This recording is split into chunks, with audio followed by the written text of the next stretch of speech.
Hey, welcome to the Art Condition Podcast, a weekly show that will discuss the business, community, and often undiscussed stress and mental health concerns of being a professional artist, or even a serious hobbyist. I'm Joby. I've been in the tattoo and illustration professions for 25 years. My co-host is Moose, a data analyst, social media manager, and art agent. If you enjoy the content, please consider visiting the Patreon page in the show notes to help support the effort. Or if that's not an option, please like, subscribe, leave a good review, or just share with your friends. And definitely go visit the links of our guests on this episode. Thanks for listening, and have a great day.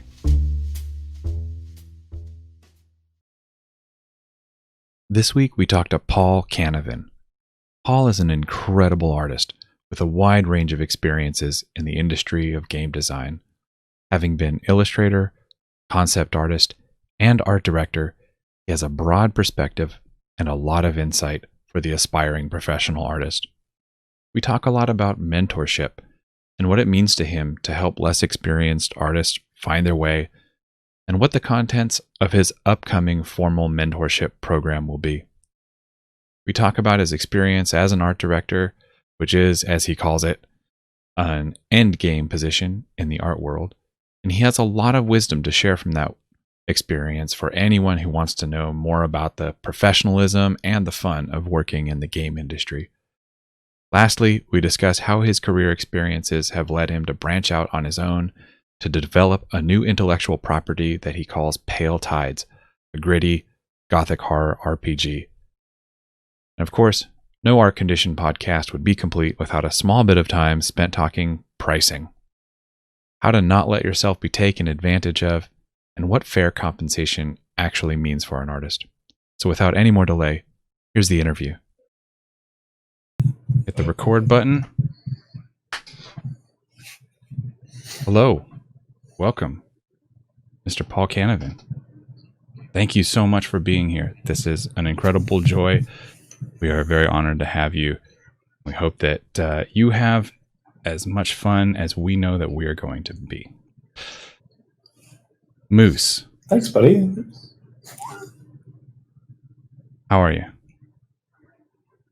Me? I'm not important. Talk to Paul. I know. I said Moose out loud, and I was like, wait, why am I talking to It's fine. I messed it up by like awkwardly kind of like inserting like a "Hey guys" into the middle of your sentence. So I think it's my fault. I'm doing fine, thanks. Moose, how are you doing? I'm doing fantastic, all things considered. Paul, bring us up to speed a little bit. Tell us a little bit about your history, how you got into art, and where you're at today.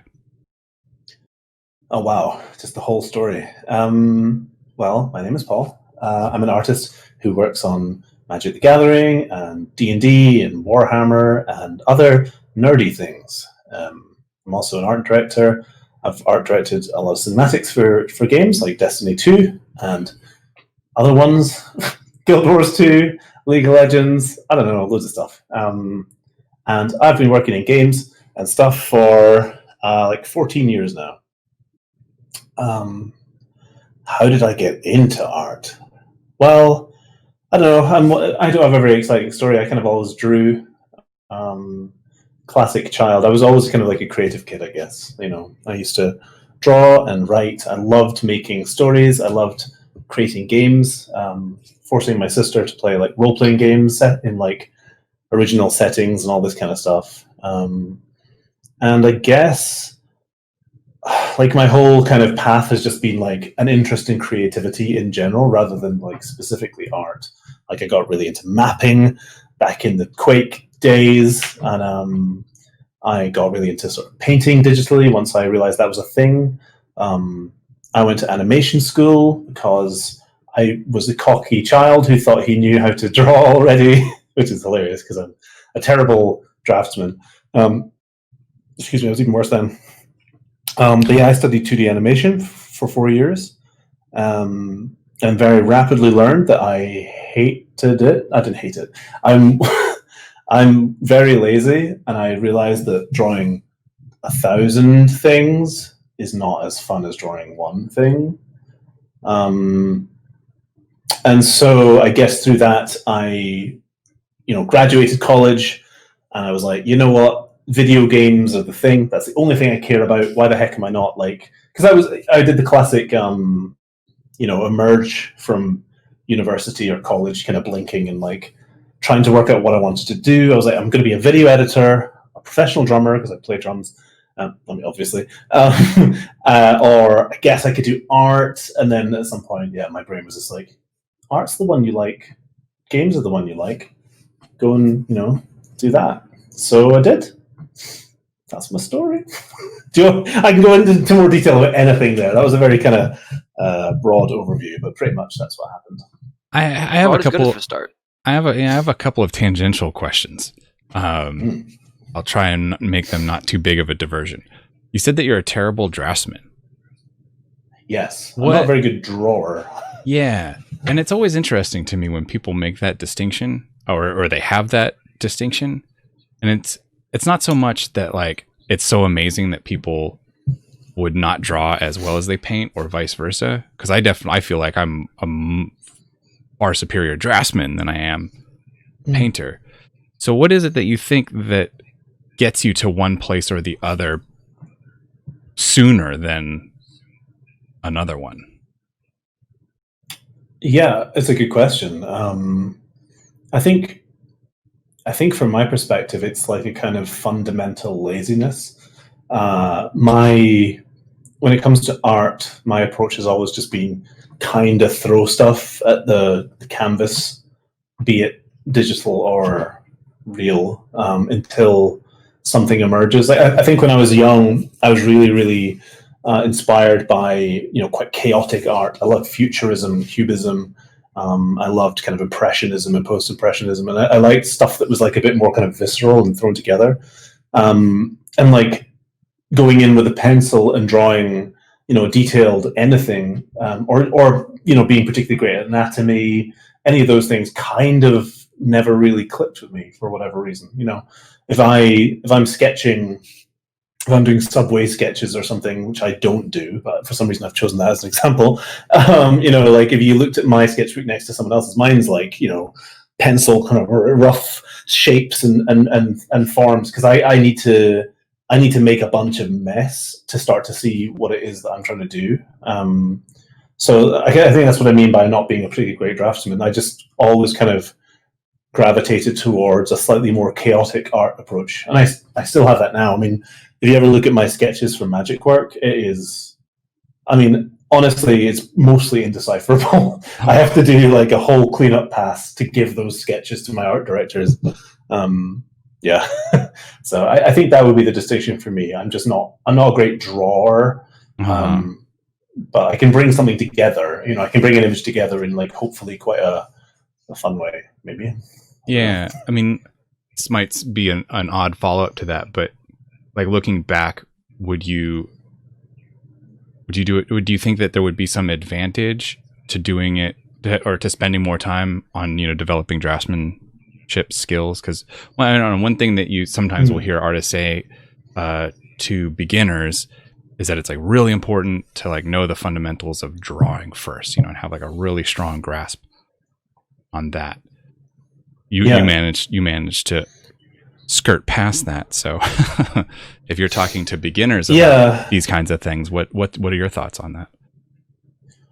I still recommend people learn that stuff. I definitely did a lot of life drawing and a lot of the fundamental stuff. Like bizarrely, the fundamental thing I'm probably best at is probably like perspective drawing. I've always, for some reason, found perspective really easy to work with. So I could technically do, fairly technical perspective drawings if I weren't so lazy. But no, I think when it's talking to students, I still recommend getting that, basis in, getting those fundamentals down. I think the thing as well, though, my approach to education has changed as I've become more experienced or done more, talked with more students, looked at more portfolios, done a lot of portfolio reviews at this point.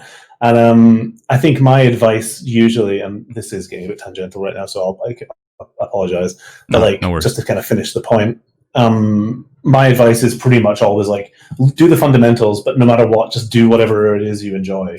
Like if you just really hate anatomy and you just have no interest in doing it, just you can skip it. You don't have to, because I think something that happened to me was that maybe one of the reasons I always skirted around art. Like I said, art was never my kind of focus. My focus was like creativity in general, which sounds a bit wanky, but like, I like making music, I like writing.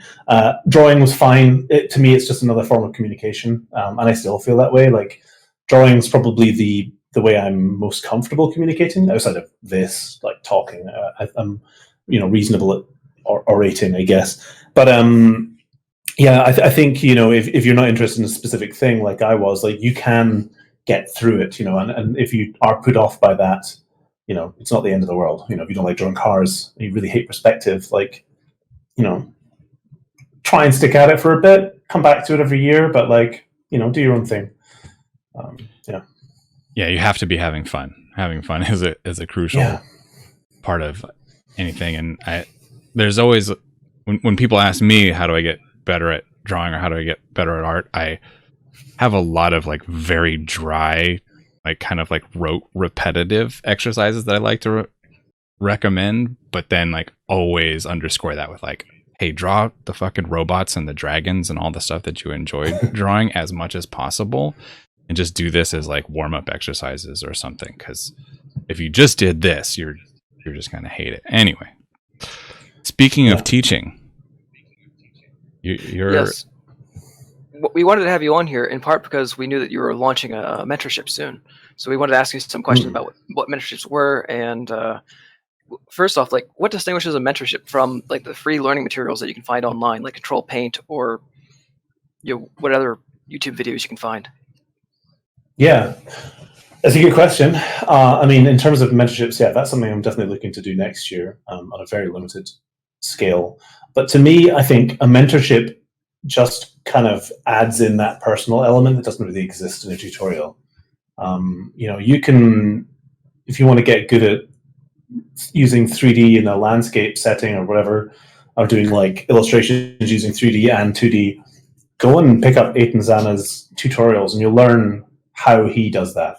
But I think the thing you would learn if he were to do a mentorship would be he would be talking to you about like what you actually want to get out of this and leading you through it just a little bit more. It's a little bit more guided. And I think they both have their merits. I think, I mean, I've consumed both over the years. I've done several mentorships myself with a bunch of artists whose names I will inevitably forget now that we're doing this on video. But I've bought a million tutorials as well over the years, and for me they fulfill different purposes. I find tutorials really, really useful for just learning a new thing, or maybe getting a slight insight into an artist's brain. But I find mentorships obviously just vastly more useful in terms of exploring something because of the ability to give feedback. There's a massive difference between sitting down with an artist who you respect and having the opportunity to say, to ask questions or post work and have them, judge your work or critique your work. I think a lot of us at this point kind of tread the balance. Like, I mean, I certainly do with my Twitch channel. Like, I, do paint overs and all this kind of stuff. But like, a mentorship is that extra level of like, I'm going to be giving you homework and you're going to have to do it, and like, I'll be checking up on you and making sure that you're happy and that it's going well. It's almost like bringing, from my perspective, it's like bringing the art direction part of my job, which is mostly like working with people and making sure that they're happy, into teaching them something that they want to know. Does that make sense? Yeah. So it sounds like it's like an instructor, like in a college or something. But is it ever like too early to get a mentorship, or is this something that someone would want to be more advanced before they start reaching out to somebody for more tailored? That's a really good question. I think it probably depends on the mentor, and to some degree on the mentee. I wouldn't mentor a complete beginner probably, because, and like you said before, Joby, like there's a certain point where if you're looking at a portfolio, you can tell like there's either you just need to do more fundamentals and come back in 2 years path, which is like 30-40% of portfolios I review are just like, you're going in the right direction. I have nothing to say really. You're doing good work. Just keep on keeping on. That's a huge part of it, and they wouldn't benefit from a mentorship with me probably.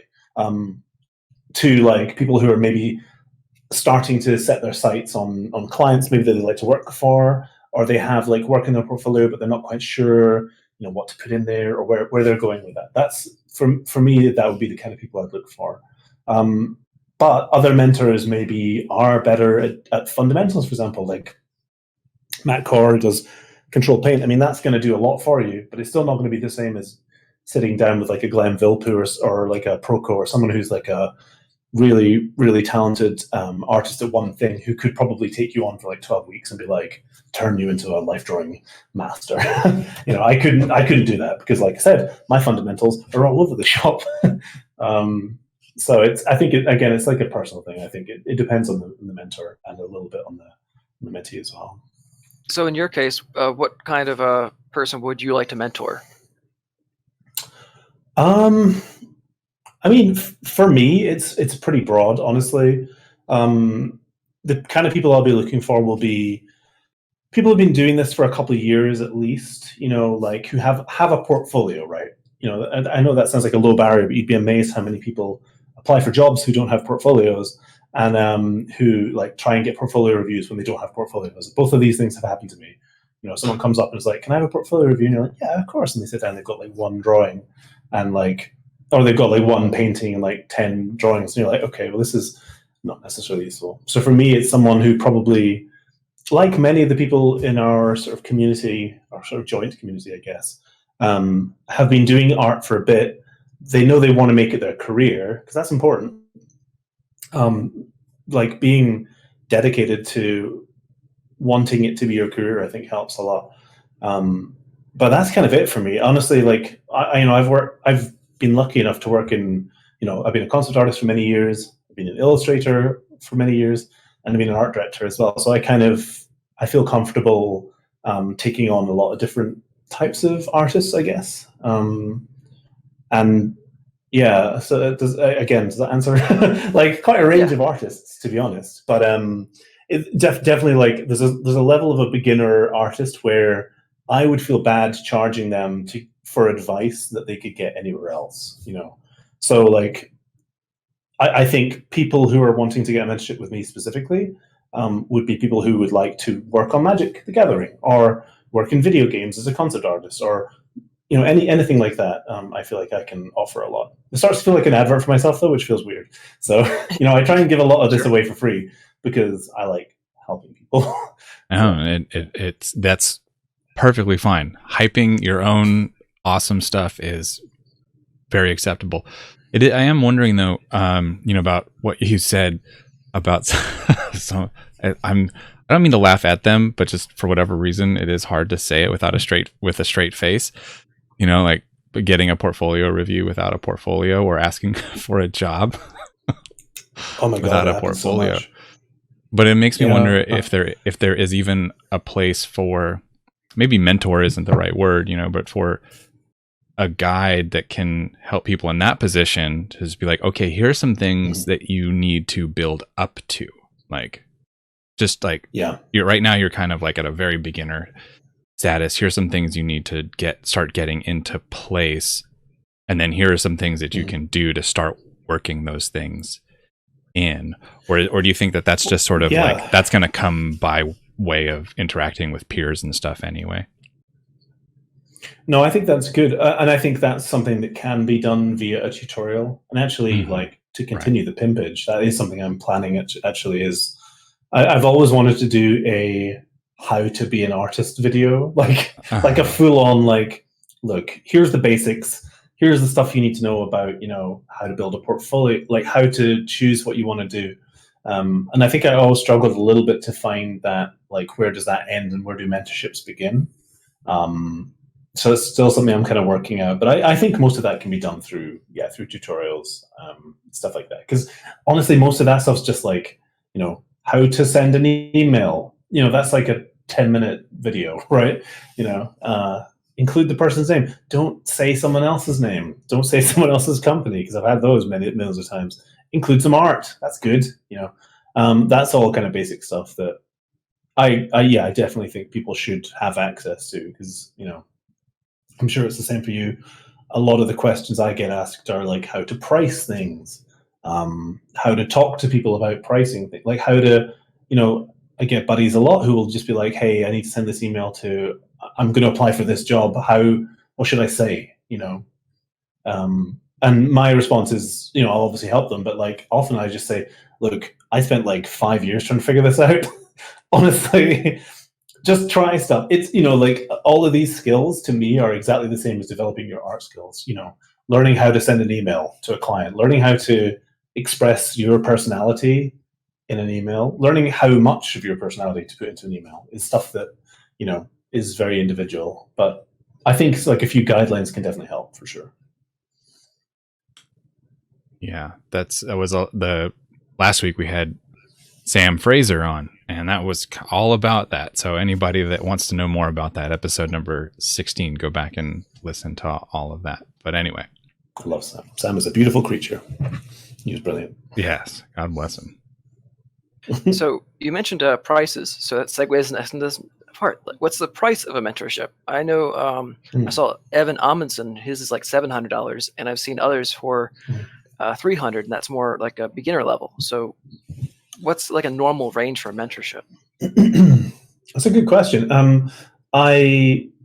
I feel like I need to do research on where things are right now. $700 seems to be like a pretty common one for like a 5-week mentorship, maybe. I don't know how long Evans is, but I'm guessing he probably based those prices off. Oh gosh, what's that website where they do mentorships? CG Society, maybe. I forget. I wrote an article for Imagine FX like 10 years ago talking about this. If I could recall that information, that'd be really useful. But I think $700 is like quite a common one. I think it often depends how long it's going to go for. I know 5 weeks is a very common one. I think my one is going to be probably 2 months, so 8 weeks, and probably about $1,000, somewhere around there.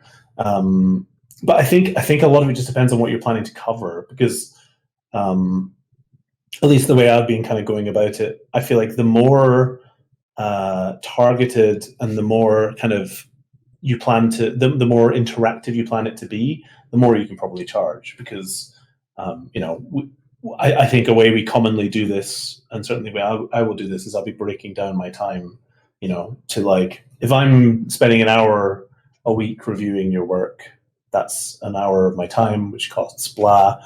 And then, working it out kind of that way, kind of like any other job, honestly. That's how I would approach it, for sure. But I think 700 is pretty common. And I don't know where that number came from. It's now standard for just because it's been used so many times, like with Steam taking 30%. Now everybody takes 30%. Yeah, exactly. Joby, you took an artist workshop under Paul Richards for 10 weeks, and that was what, $1,000, $800, something like that? $750. And that was with the discount, though, wasn't it? No, I don't think so. I remember there being an early bird discount. Anyway, doesn't matter. Oh, so it's maybe it's a. I don't remember. Dude, Okay. that was like more than a month ago, man. What are you trying to do to me? It was about 12 months ago, if you look at it. But anyway, the point being is it's similar to what you would get for a course at a major workshop academy.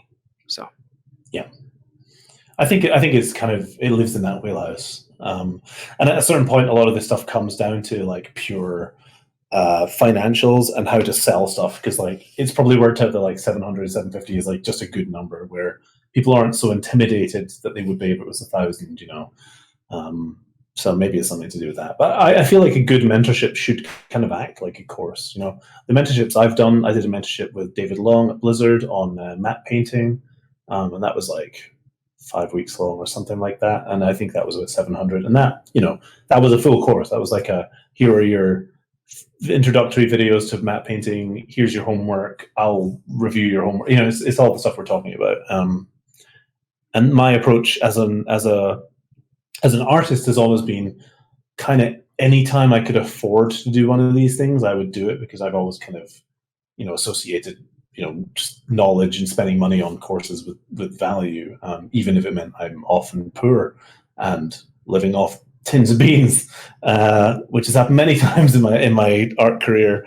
But for me, it's always been kind of, I've always had my sights set on 10 years from now.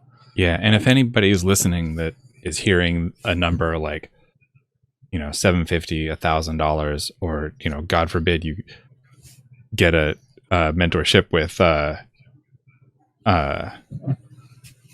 DeSantos and it's like 2,000, 2,500 or whatever, just keep in mind that like if you're going to like an art school, well, crap, it's going to be at least that much, probably significantly way more. And the value of having a one-on-one experience, with a highly seasoned professional, $1,000 is cheap. Like in the long run, in the long run of your professional art career, $1,000 is going to be pennies, and the amount of value that you'll get from it is, I mean, it's going to last you the rest. It's going to pay dividends continually. So, yeah, I feel like we're also just living in a wonderful time for education. I myself am very jealous of where this is, because like when I started learning, when I got into concept art, none of this stuff existed. We had Nomon did videos and that was it. And whereas now, like, your advice is perfect. Like, I would advise most people thinking about going to university or college to study art, like, just get a schoolism subscription and get a mentorship with someone whose work you really admire, who can maybe like take you under their wing a little bit. Yeah, that feels really valuable. Did you go to art school? Yes, I did, but I'm from Scotland, where it's free. Oh, damn it! So, yeah, we get free education in Scotland. So I went to a really good animation school, which was very cool, and I was very, very privileged in that way. Scotland's great. Come to Scotland. It's like America, but it's better. Can I say that? Probably not. It's probably true at this point. Aren't you moving to Australia, though? Hold on a second. What's going on? He's also not currently in Scotland, too. That's true. I'm also not currently in Scotland. So, this is all a ploy. I appreciate my homeland wherever I am. Yes, I am going to Australia for a bit. But that's beside the point. Scotland's great. I did want to ask, what should an experienced artist consider before starting a mentorship? I think it's better to phrase it as, what were you considering when you were deciding whether or not to start a mentorship? Honestly, all of my mentorships were just any time that there was an artist that I really wanted to talk to and learn from directly. I didn't really think about much beyond, like, I want to learn how to matte paint. Who's good at matte painting? Google's. David Long did all of those Ice Crown. He did like the Ice Crown, the Wrath of the Lich King cinematic, and like all the stuff for Warcraft. That's the one I want to talk to. I want to talk to him. So I'll do a mentorship with him, and it means I can talk to that person and learn from them. That was pretty much always my thing. Like, for example, I don't hold myself in the same regard as these people, because I'm not like at that level. I don't think I do different things. I'm very much a jack of all trades. But hopefully, the people who would want to do a mentorship with me would be people who have maybe watched me on stream and know that like I have the chops to do this kind of stuff. But maybe also that like my whole thing is making the experience like really comfortable, and and giving them a taste of what it's like to work with me as an art director, for example, which no one in my community really has, apart from a few artists who've worked with me at like Axis Animation or other studios. So yeah, my thought process would just be, if it's an artist I really respect and I feel like I want to learn more from them directly, like that's a good call. I've kind of always done that. I've done the same for events as well. If there's ever been events in the world where there's an artist I really respect, like Carla Ortiz, she was on my podcast a few weeks ago. I traveled to Trojan Horse's Unicorn in 2015. That's an event it was in Portugal. Pretty much just to watch her talk. I was like, Carla's doing a talk. Carla's my favorite artist. I'm going to Portugal. I'm going to find a way to afford this so I can go and like speak to this person. So I've kind of, again, always done this with my education. If there's someone I respect and want to learn from, and if there's any chance I can scrape together money to do it, I've always done it. So to flip this question around, for someone that's considering offering mentorships, should they worry about how big their name is or any other considerations before trying to start one? I don't think like having a big name is necessarily the thing. I mean, obviously, if you have a following online, that makes it easier to promote stuff. But I think it's complicated with that kind of stuff because like students, including myself, always want to teach other people.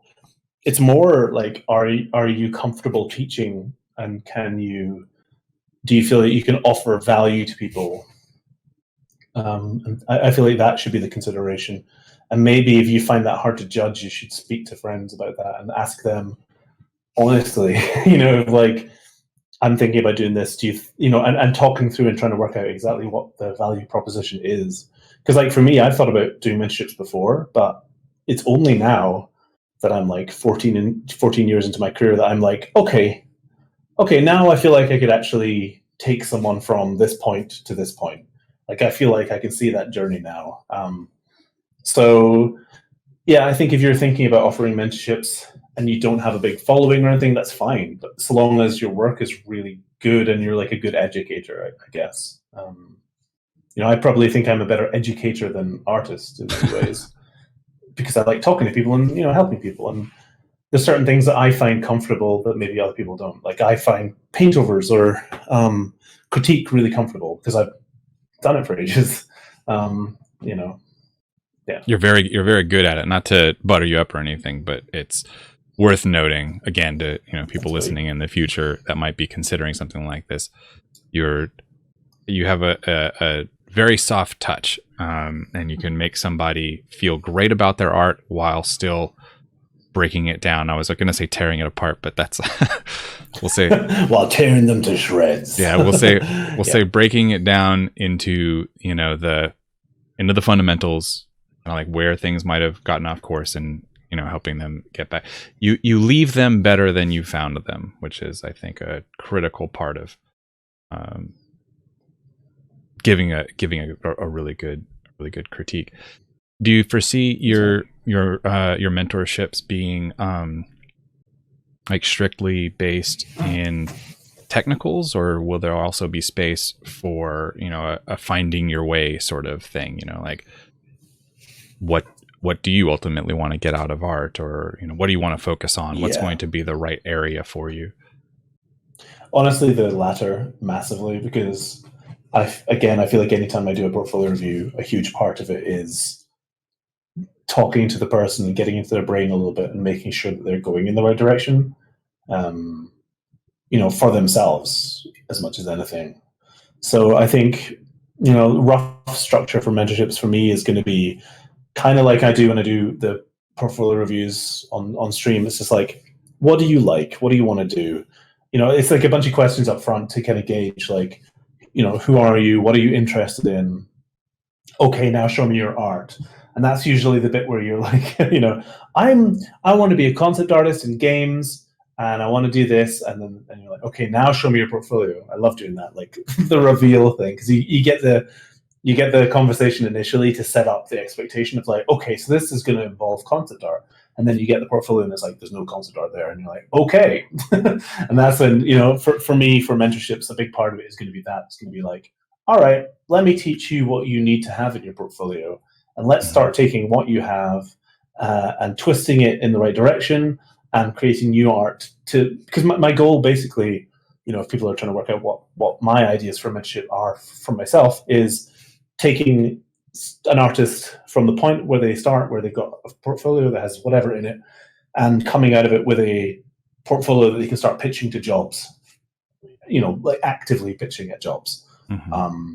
So that's kind of why that like fundamental requirement is kind of there. Like I need to be able to see that you're at least at a level where I can take you on that journey. Because if my advice is just going to be, okay, spend 2 years doing fundamentals, that's not, I'm not going to make anyone pay for that.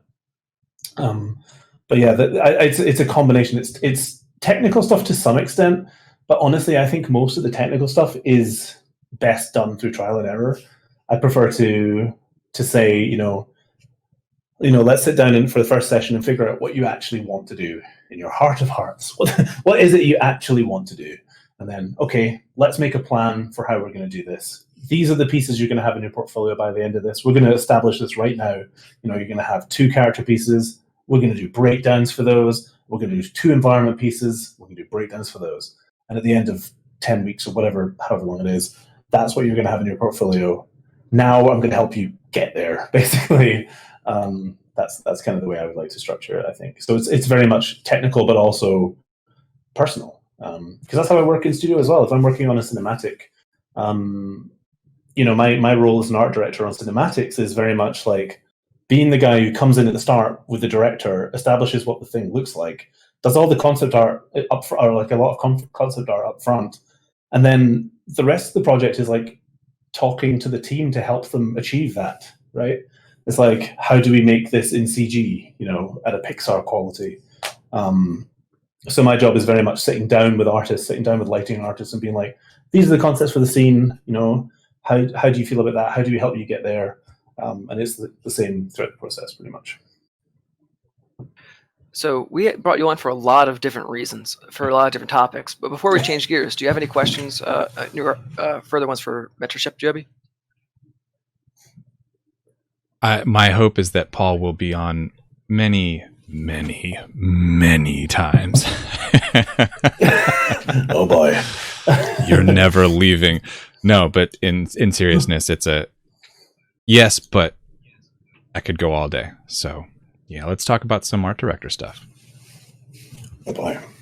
Ooh, so what's the fundamentals? Like, what roles does an art director fill? Are they creative decision makers, or do they just enforce design pillars that were decided on by higher ups, or are they outsourcing managers? Some combination?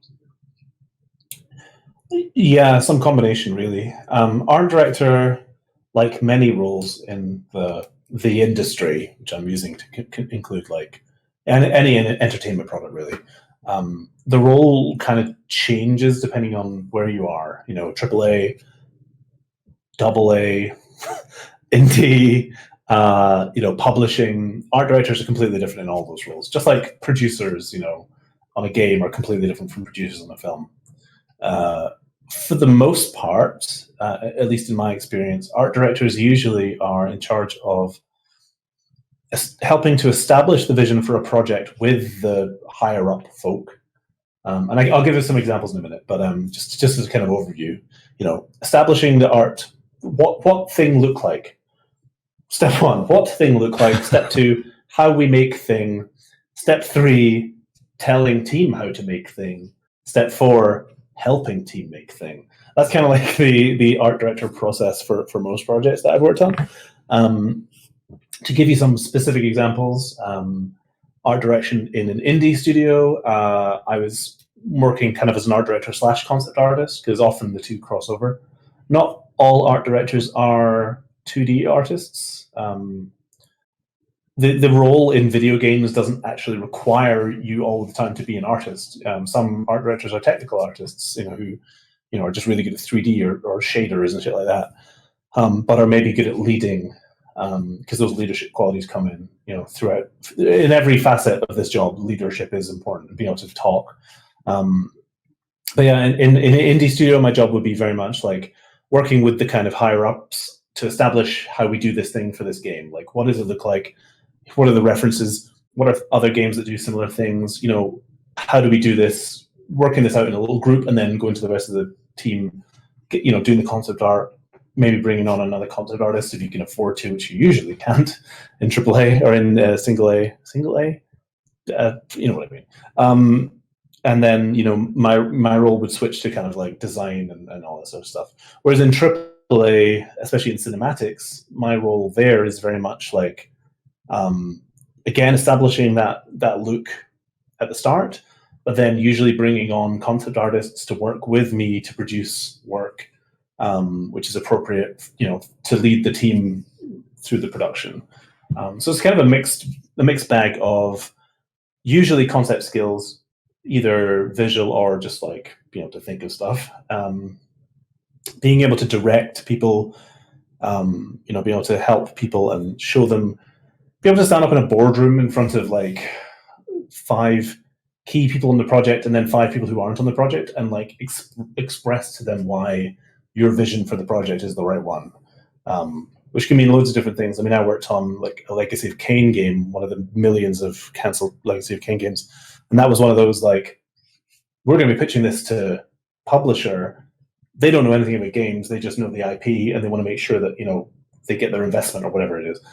So like, how do we pitch? How, as an art director, do I design a direction for the game to go visually, and then express that as simply as possible through images, and maybe through slides, and maybe even by going to them and talking to them. Like there's a Netflix show I worked on where I literally went to the not the director, but the writer, their house in London, and had to pitch to him with our director, like our vision for the show. So it's very much like it's in the trenches, but it's also like working with the kind of the heads of whatever the production is usually. It sounds incredibly... That was all over the place, but it's complicated. Yeah, it sounds incredibly intimidating. It's like in my mind, I'm trying to stay calm on the outside, but in my mind, I'm panicking by proxy. Like, it just sounds like so much. I imagine you just get used to it, or does it take a certain type of person, constitution going into it to be like, I can handle this? It definitely doesn't, because like for context, I'm like an anxious wreck. I have, you know, social anxiety, general anxiety. You know, I'm anxious now, even though this is really chill. So like doing pitch work and going to studio stuff is very, very scary for me.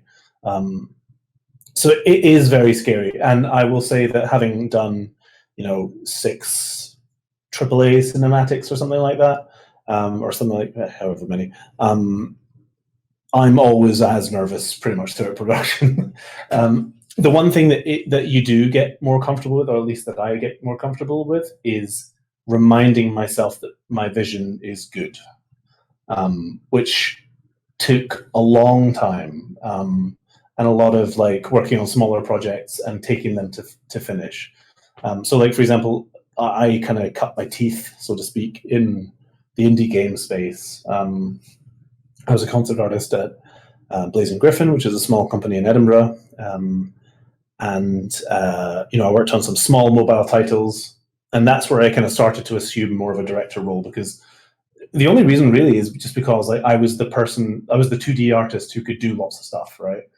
If you work in indie, and I always go on about this in my streams, I always talk about how great indie studios are.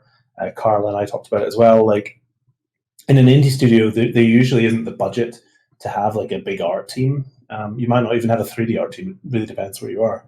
And so like, for me as a concept artist, I ended up assuming that role of like, well, no one else is doing this, so I'm going to do the logo design. I'm going to do the cover art for this thing. I guess I'll work on the UI with our UI artist. I guess and at that point, like, at some point in the production, you're like, oh, this is kind of my thing now. This is kind of my vision that we're doing. That's cool. And then like the game comes out and you're like, huh, like I made most of that, like visually, obviously none of the game. I made none of the game, which is most of the product. But I think I had that happen a few times where like I started to drift more into this, like, I'm the person who feels comfortable. If you sit down, if you were a client with me and we were working together and you were like, hey, we need to make this kind of game, I'm at the point now in my career where I'm comfortable being like, cool, I already know what that looks like. Here's what it looks, and I'll go off and do the concepts for it. So I think that's the version of confidence I have. It's not necessarily confidence in my abilities as an artist. It's more confidence in my ability to assess something, assess a project or an IP, to work through it in my head to understand like what the community wants. You know, like a big part of this is just being kind of engaged. You know, if you want to work in games as an art director, you better be playing games as an art director, playing games, watching films, just absorbing stuff, so that you can be the person who's like, you know, we're doing a cinematic for League of Legends. What if we push it in this direction? What if we, you know, people are fucking fed up with this thing. What if we don't do this? Or like, we did all this KDA stuff. People love this. What if we push this stuff in that direction as well? And and just having the confidence to see it through, I guess. So I could talk about the confidence part forever because it's really interesting to me.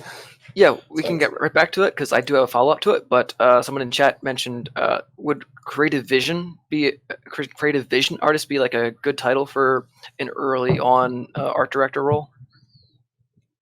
Like, as in like assigning that to yourself, or Right. or so that like at the beginning of the project they come to you and ask you what's the project going to look like, and you tell them. So creative vision. Yeah, I guess so. Yeah, I think one thing I would say is it's even the examples I gave there made it sound like it's just like the art director on his own. Usually it's a combination thing. But so the creative vision, I would say, more comes from like the group of people. You're just the one who's putting it down on paper. But yeah, like creative leads, creative vision, I can see all of these kind of titles working around that. Yeah. Does that answer the question? I wasn't sure if that was really like, yeah. Okay. I also did a poor job of reading because I tried to make it shorter than, yeah. But anyway, going back to nerves and confidence, is it sort of like a fake it till you make it situation? I had a colleague at work who every time she would put up a suggestion, you would hear her voice kind of creep back, and you'd see her start looking around and waiting for somebody to tell her why the idea was bad, and nobody ever would. There were always good ideas. So at one point I went to her and said, hey, you're a senior member of this team, and I did this all politely and stuff, but I asked her, like, is there a reason why you're so nervous about putting up suggestions? Because you're putting up good suggestions. Everybody thinks you're doing good suggestions. So if you are the one to inspire confidence in other people, then you have confidence in yourself. I don't have a question in there, but it was just something for you to. No. I think no. I mean, you kind of did as well. Like, I think your kind of fake it till you make it thing kind of is true. I'm nervous about giving that specific advice because I can obviously only speak to what worked for me. Lots of people have anxiety. Lots of artists have anxiety. And I think people find different things useful. From my perspective, I didn't really acknowledge that I had an anxiety disorder until only a few years ago. So I was mostly just like, everyone gets this nervous. Everyone's freaking out this much. Just fucking have a shot of rum and just fucking try your best, even if it makes you feel like you need to lie down for a year afterwards.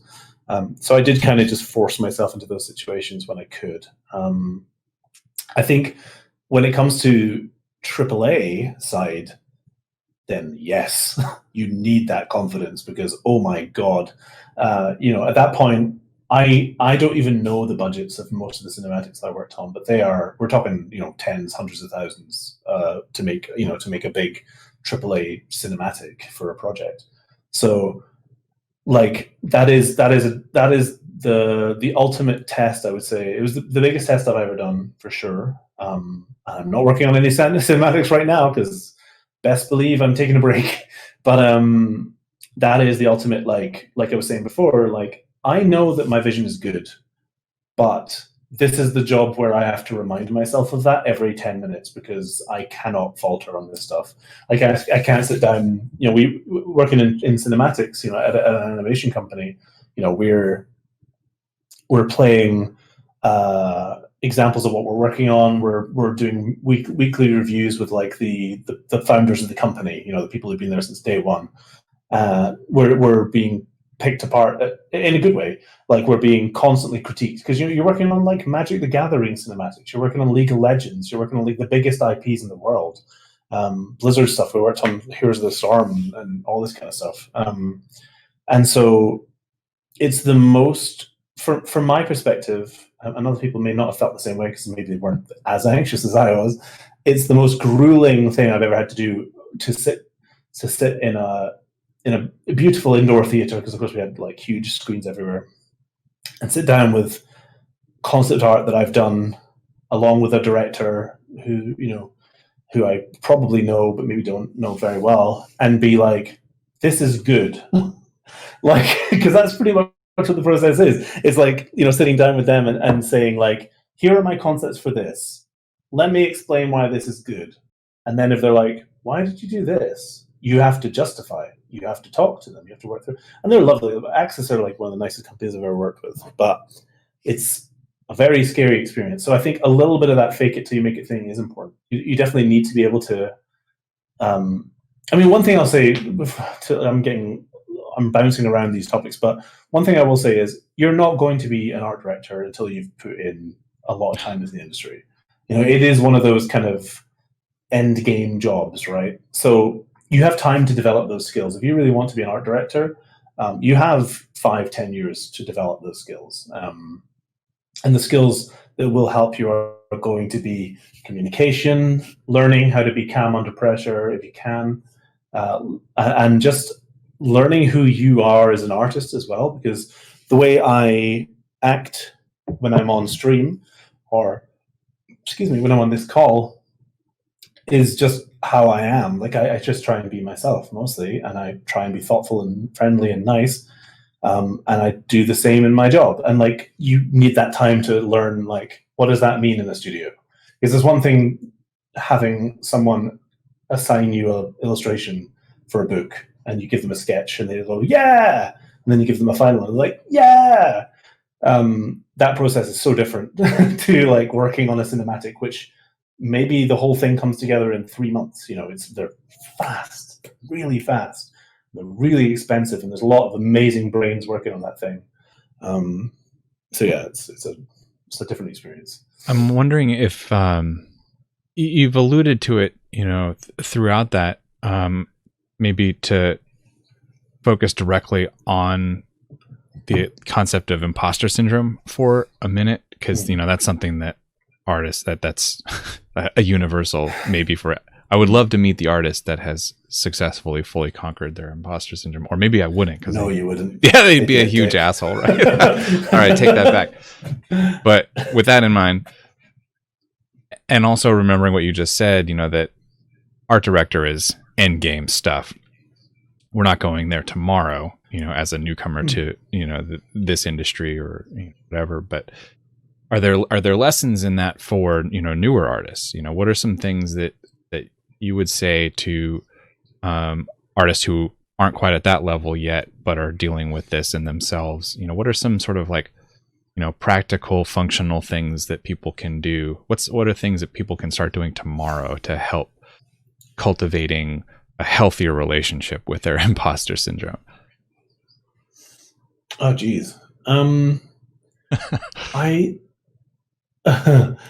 The biggest question of all time. I mean, there's a bunch of stuff. I think to some extent it's inevitable, and accepting that is important. More than anything, I think finding like-minded people who are at a similar level to you and getting comfortable critiquing each other and talking to each other is huge. I mean, that's why I created, you know, the Nice Friend Club, my super community. I imagine that's why you have your community as well. You know, like having a space where you can share your work and share your fears and talk to each other and be humans, I think is incredibly valuable. And it will teach you the skills as well that you need to be an art director. You know, again, art direction is all about communication. Even though some of the stuff I'm saying here might seem really, really obvious, a lot of artists have terrible communication skills, and I did to some extent. Like I was a little different because I always had like a bit of a kind of theatrical, you know, not theatrical, but like I always had a kind of rock star personality, right? Like I grew up playing music, and I always just wanted to be on stage. I always wanted to have fans and all this kind of shit. You know, even though I still have imposter syndrome for days, like I always had that drive to like, I like the limelight, you know, and I'm comfortable, you know, talking about it and admitting it, because like ego is a part of being an artist. And I find it really interesting. I find my own relationship with ego really interesting as someone who is not confident in their work, is not confident in very much, but knows that they enjoy, you know, getting up there and talking to people and loves being on stage, loves, you know, whether I'm sitting down to play a 40-minute prog show with my mad band, or I'm going up on stage to talk about art or whatever. I love it. Like I love doing this, for example. So I think in terms of dealing with imposter syndrome, it's just a case of finding a community of people who you can be honest around and who will help guide you through that as much as possible. And like the internal part is just accepting it, honestly. learning to accept that is part of the process, that you will often feel like that, but also writing it out to learn that like it does go away as well. Sometimes this gets into the whole, the flow of art, as you progress, and then you start feeling really good about your art, and then you kind of dip and you start feeling crappy about your art, and then you kind of go up. You're always going up. It's just that over you constantly dip. I feel like that's the same with imposter syndrome. You're going to feel more confident in yourself sometimes, and then you're going to feel crap sometimes. I think learning to look after your mental health is really important, because artists have a lot of issues. I don't know any artists who don't have anxiety, ADHD, like some form of anxiety. I think it's so common, or even just like people who are like naturally kind of introverted. If you ever want to work in a studio, especially if you want to be in a leadership position, these are things you're going to have to tackle. But again, it doesn't have to be overnight. It's stuff you can work on, just through reviewing each other's work on a Discord community, or just hanging out with people and sharing your stuff. You mentioned most artists being terrible at communication, and most of their experiences with art directors will be trying to contact them for work. Are there any like checklists that artists should have before contacting an art director for freelance work? Oh boy. The do's and don'ts of contacting an art director.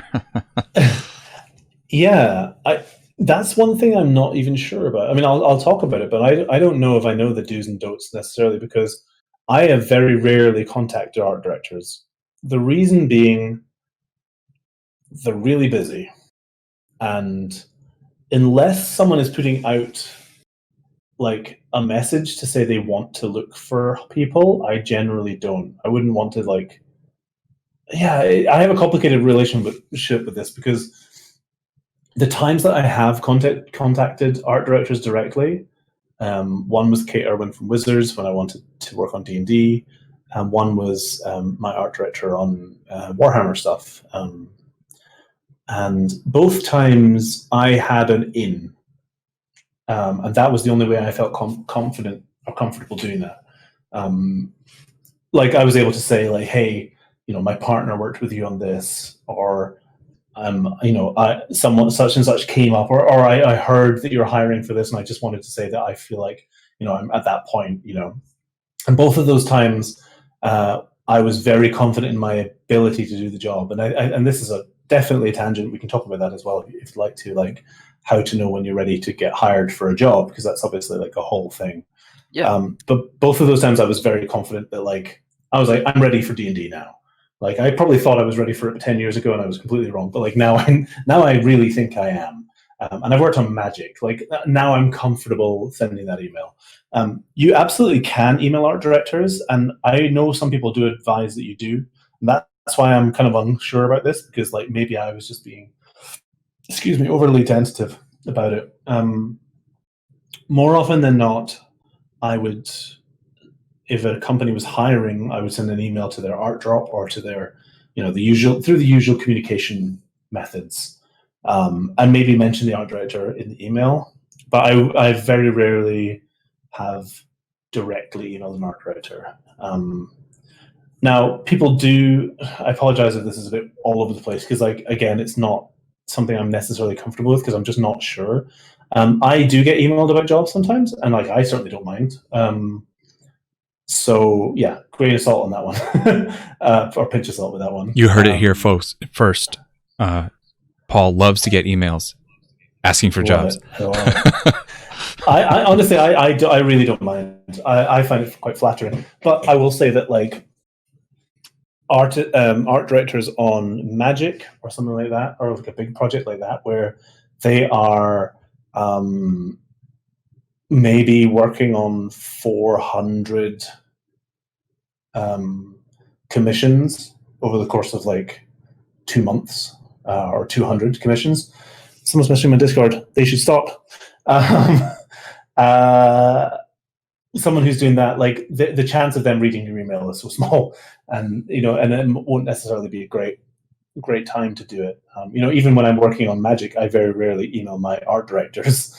I try to email like Cynthia as little as possible when I'm working on Magic stuff, because I'm like, I don't want to disturb her. She's busy, So yeah, maybe not the right answer. Other people will give different answers. I will say that knowing the name of your art director is useful. And if you are confident that you have the skills to do the job, there's probably nothing to lose from that. That's what I would say. Like if your folio is ready for that, if you're ready to work on Magic and you are able to speak to a Magic artist that you know, and they give you the email address of one of their art directors, that's probably fine. But I wouldn't go around just blasting emails at every art director myself. But again, it's very personal, I think. And also, I've heard, similarly to you saying other artists suggest emailing directly, I've heard other artists suggest not even worrying about if you're ready or not before you submit your portfolio. Mm-hmm. Some people will be way more tentative and be several years past being ready before they even submit their portfolio. Yes, that's very common. And I'm going to say a thing which is very much my partner, Alicia Hannigan, approved. Women do this a lot. And that is not a sexist thing. That is just like dudes are idiots and honestly have so much like confidence that they'll send off their portfolios when they're nowhere near ready. Whereas a lot of women I know waited years after they were ready. I think it's just like a shitty cultural thing which we need to get rid of. Get rid of the confident dudes and get more people to send their portfolios. Because it is totally a thing. And like you're absolutely right. You can send your portfolio before you're ready for the job. Getting hired is a complicated process, honestly, because a lot of it, skill is definitely part of it, but a huge part of it is also luck. Sometimes if let's say I'm working at a game studio and I'm hiring for concept artist role, and maybe we also have like a junior art. No, let's not even that. Let's say I'm hiring for we need a concept artist and we need a 2D artist or a UI artist. If you apply for the concept artist job and you're not really there for the concept art, the conversation may go down in the studio like, well, maybe we could fit them in here, or maybe we could fit in a junior role. So I see no problem applying for general jobs if you're not there yet. It's more like if you're applying to a specific art director specifically and you're not quite there yet, I think that's shakier ground for me. But again, caveat again, like this is such a personal thing that I have.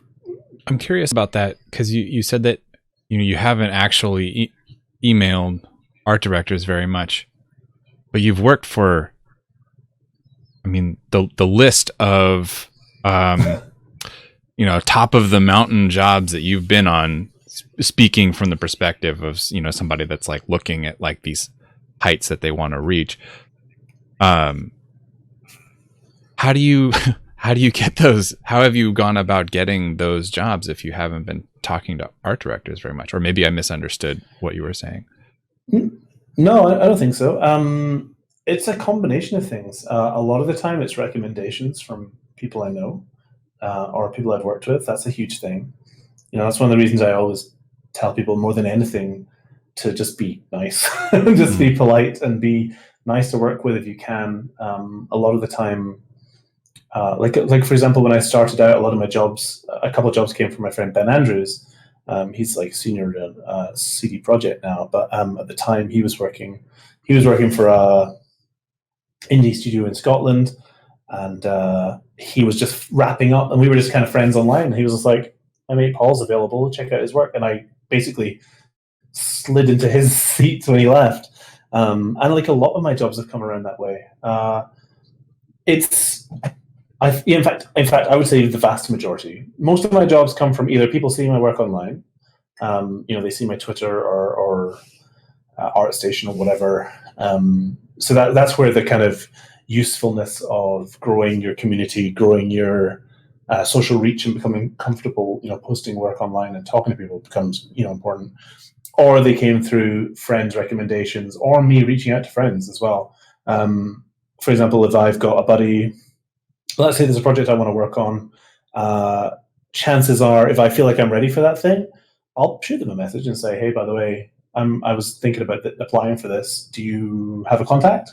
And that's when I might speak to an art director, because again, I have an in at that point. That's like what I was saying before. I prefer to speak to an art director if I already have an in with that person. Like I can say, hey, my buddy Ben mentioned that you were hiring and said it was okay to email you. I hope that's all right. Here's some of my work. Pretty much just that.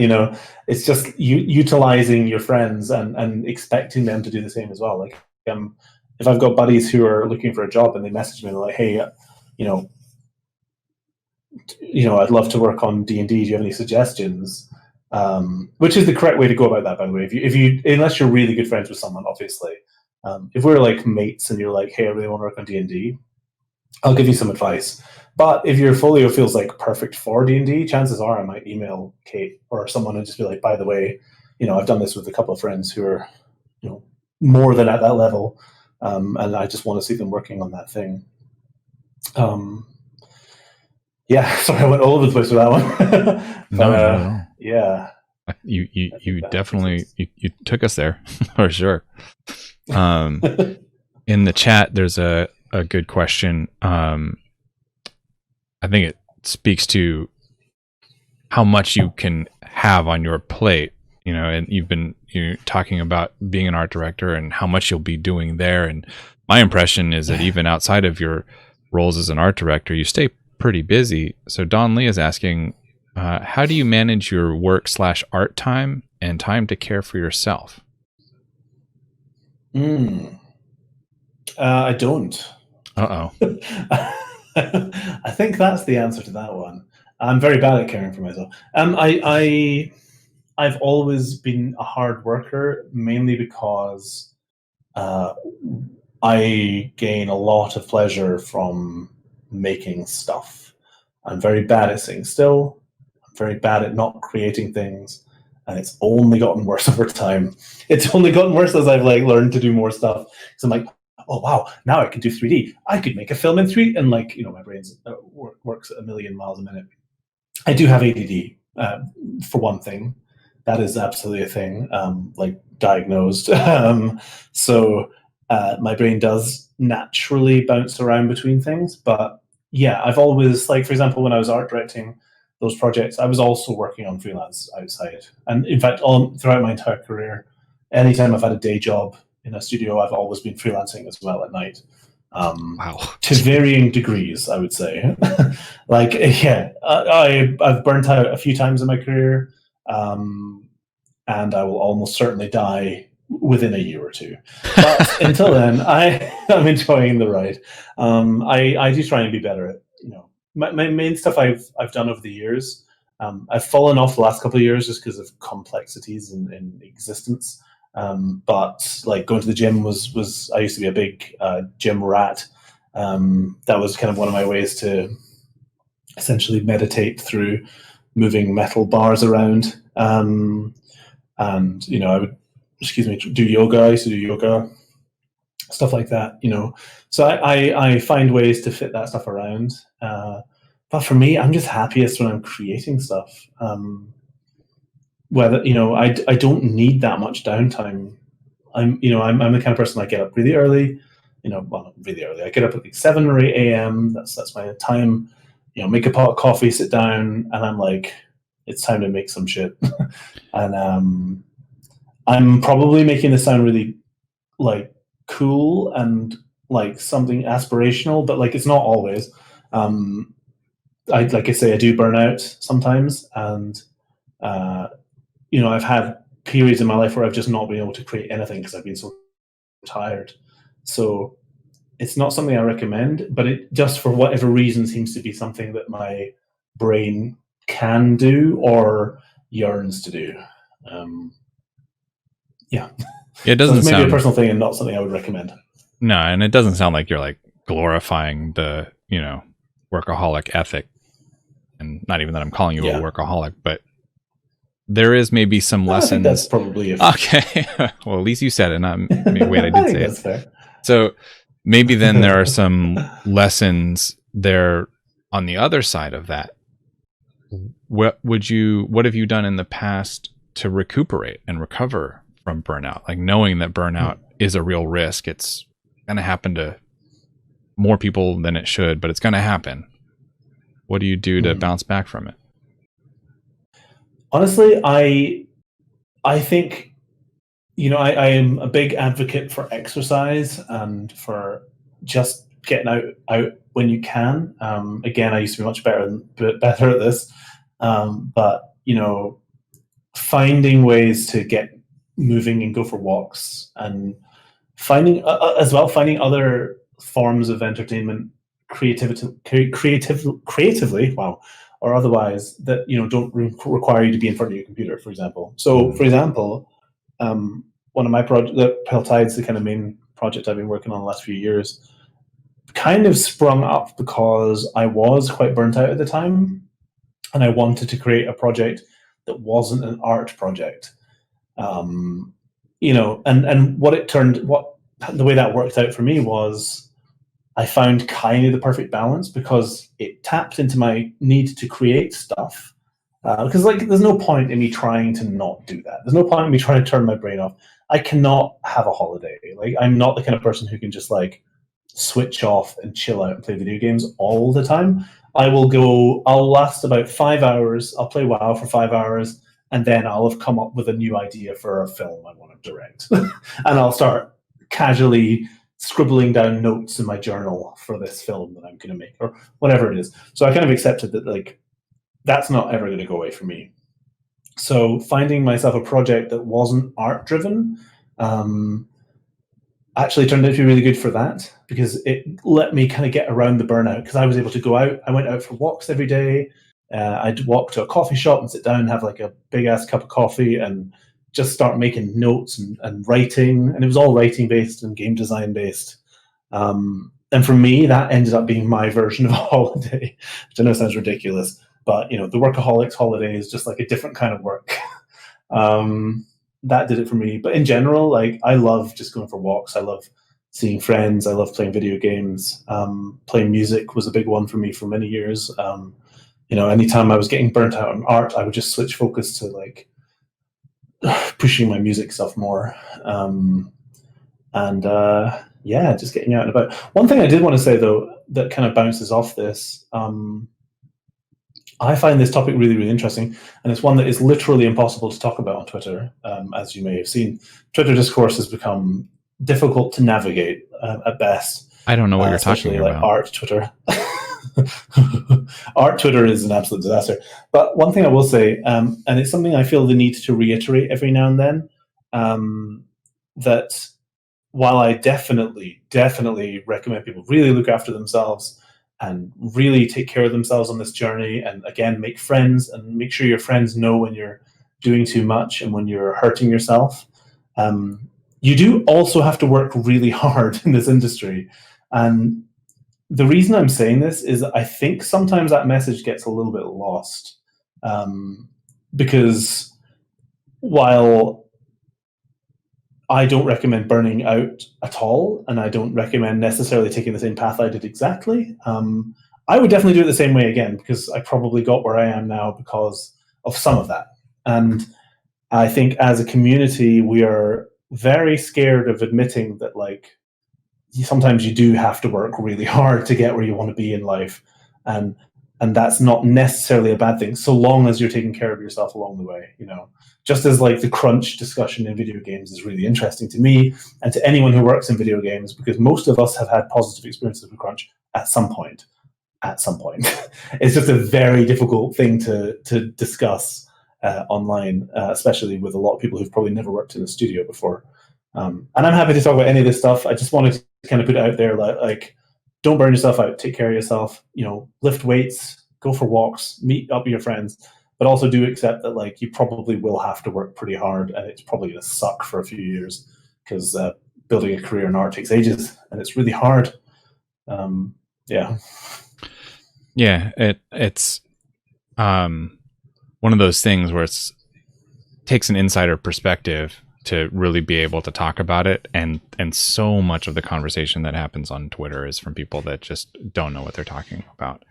And that goes for a lot of things, not just the pros and cons of studio work or whatever, but it's so many things. And I mean, yeah, one of the things that I like, well, we shouldn't say that I like to say it, but the straightforward way to put it is like, nobody like owes you anything. You know what I mean? Like you have to want it. You have to like want to do the work, and you have to enjoy all the things that come with the work. It's not a pick and choose kind of thing where it's like, well, I'm going to do this and that, but all that other stuff over there, that's not for me. Well, then that's okay. But maybe there's something else that you want to do. That's okay. It doesn't make those things wrong. Yeah. Anyway.